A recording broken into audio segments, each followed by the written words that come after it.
I walked in to find my daughter on the floor, clutching her arm. He's a boy, my in-laws said.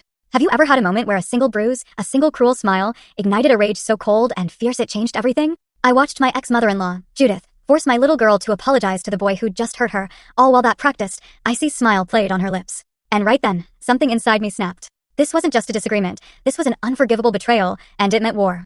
For years, they saw me as Delilah, the illustrator, the quiet one who made pretty pictures and always kept the peace. But they forgot one crucial thing: even the gentlest creatures become absolutely ferocious when their child is threatened. I walked out of that opulent house that day, my daughter's small, trembling hand in mine, without saying a word. The Fallners thought they'd won, as they always had. But they had no idea that my silence wasn't surrender. It was the terrifying sound of war drums gathering in the distance. The Oregon autumn had settled in early, painting the maples outside my kitchen window in breathtaking shades of amber and crimson. I was sipping my coffee, watching my 8-year-old, Ivy, meticulously pack her overnight bag. She was heading to her grandmother Judith's estate for the weekend, and her movements were so careful, almost hesitant. Don't forget Mr. Whiskers, I reminded her, nodding towards her well-loved stuffed cat. She just nodded silently, tucking the plush toy into her folded pajamas. I'm Delilah Wren, a freelance illustrator and a full-time single mom. My life was a whirlwind of deadlines, scattered colored pencils, and constantly trying to make sure Ivy felt secure, despite the tangled family situation we navigated. Since my divorce from Ronan Fallner 3 years ago, I'd been walking a tightrope.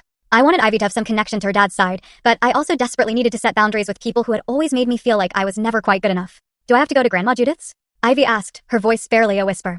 Can't I just stay with you? I could help with your new project. I knelt beside her, tucking a strand of her chestnut hair behind her ear. Honey, I know it's not always super fun, but family is important.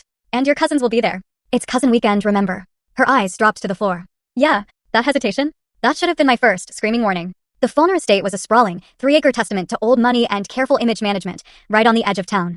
As I pulled my 10-year-old Honda into the circular driveway, I saw Judith waiting on the front steps, her silver hair perfectly coiffed, arms crossed. She gave my car a once-over that dripped with thinly veiled disdain. We were beginning to wonder if you'd forgotten, Judith said as we approached, her bottom left of screen, click full story.